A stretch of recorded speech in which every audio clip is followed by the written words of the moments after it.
My name is Jeff Biggers, and I'm from Southern Illinois in Saline County. My family moved there about 2 centuries ago, and we've actually been living in an area near the Garden of the Gods, which is a national monument, part of the Shawnee National Forest. You know, Illinois really is the heartland of coal. Most people don't realize that coal was discovered here in the 1600s by the French, that the first coal mines in America were in fact in Illinois with the French using African slaves, that in fact the earliest coal mining policies even go back to Southern Illinois when Thomas Jefferson himself intervened in order to get certain amounts of land to remove some of the Native Americans to go after the coal and the salt resources. I mean, in fact, Lewis and Clark were sent west to make an inventory of our natural resources, and they began with coal in Southern Illinois. So this has really been ground zero for our policy. I think often when we think of Illinois, we think of corn downstate. We don't realize that it's really been ground zero for the coal industry. The problem is 42 to 45% of our electricity today comes from coal. And of course in Chicago, you don't flick on the light switch to get your energy from coal, but you have 2 coal-fired plants that actually operate in a very deadly way to send their energy out of the city. So you actually don't use the energy from the coal-fired plant. You know, in the meantime, that coal-fired plant releases all sorts of particulates and pollution and mercury and sulfur and kind of things we can't even imagine that lead to a lot of premature deaths, both from lung disease and heart disease. Last week, a study came out that over 13,000 people die annually in the United States from coal-fired plant pollution. You know, coal is deadly, and I think we often think of coal as cheap and coal as clean, and it couldn't be further from the truth. In order to get coal, we have to strip mine it. And so in Southern Illinois, we've strip mined tens of thousands of acres, pristine farms, beautiful rolling, diverse forests in order to get to the coal. The largest forest removal of Americans have become because of our strip mining policies. And of course today in Appalachia, we're literally blowing up mountains and mountain communities. We forget that people live in those areas in order to get the coal. Really some of the most egregious human rights and environmental problems. And so how can we stop it? My attitude is we have to envision a coal-free future. My grandfather was a coal miner. He suffered from black lung. You know, we've paid the price. Southern Illinois really has operated in many respects as a vassal colony to Chicago. The great barons, of course, of coal came out of Chicago and St. Louis. People like Mr. Peabody. You know, the famous Mr. Peabody, Francis Peabody, of course, was a little small-time coal peddler here in Chicago who began to sell coal to Mr. Insull, who began your coal-fired plants over 100 years ago. In fact, the whole world came to Chicago to see your great electricity from coal-fired plants, and that just launched this amazing industry and these great coal barons. And it all came at a staggering human and environmental toll on people who live elsewhere, people who live in the coal fields.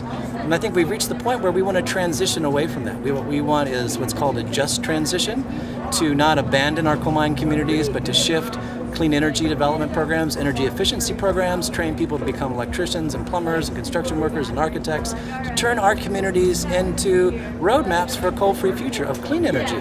That we can really look to renewables, that if we can't put up a windmill, at least we can build the windmills. If we can't put up a solar panel, we can build the solar panels. That in Chicago alone, you can have an energy efficiency program that can reduce your consumption by 20 to 30% just by retrofitting a lot of your big old buildings that are very inefficient.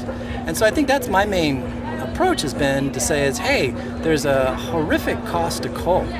And we have to think about it. We can't just sort of turn on our lights across the country and think that there's some kind of electricity fairy who somehow is getting our energy. But that in fact, it's coming on the backs of a lot of incredible people and has for over 2 centuries.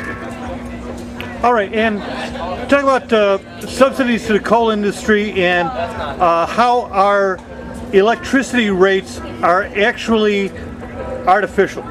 You know, I think we forget that so much of our state taxpayer money goes to subsidies, literally welfare, to huge international coal corporations.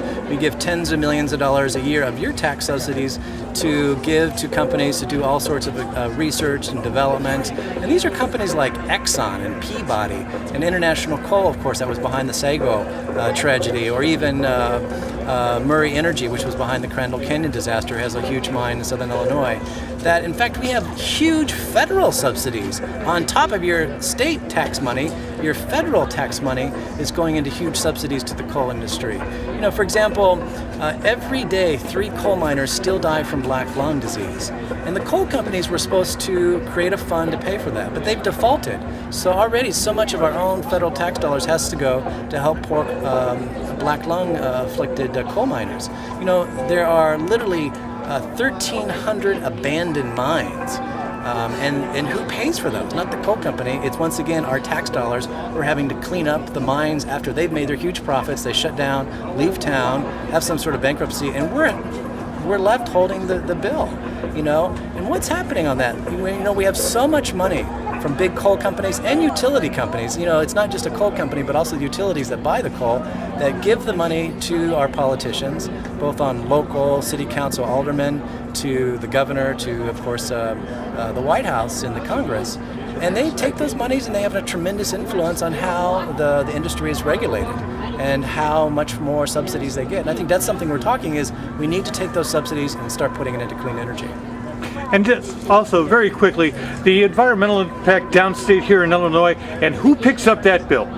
Well, first and foremost, the people pick up that bill. I'm from Saline County, which is the #1 producing coal county in Illinois, and we rank 98th out of 101 counties in Illinois for the worst poverty, the worst unemployment, and the worst healthcare factors. You know, even though we truck out billions of dollars a year of coal, you know, we don't have streets paved with gold. We are languishing in some of the worst areas because the coal industry doesn't just dig coal, it blocks out any other kind of diversification of your economy, puts a stranglehold on any kind of development. And so it's just a boom bust, boom bust, boom bust, and we go from massive unemployment to a little bit to massive, and we never see any other kind of economy. And so that's who pays for it, are first and foremost the coal mining communities and then the coal burning communities, like around your 2 coal-fired plants here in West Chicago. The people who truly pay the bill are the little children who are suffering from horrific levels of asthma and lung disease, and older people who are suffering from heart disease.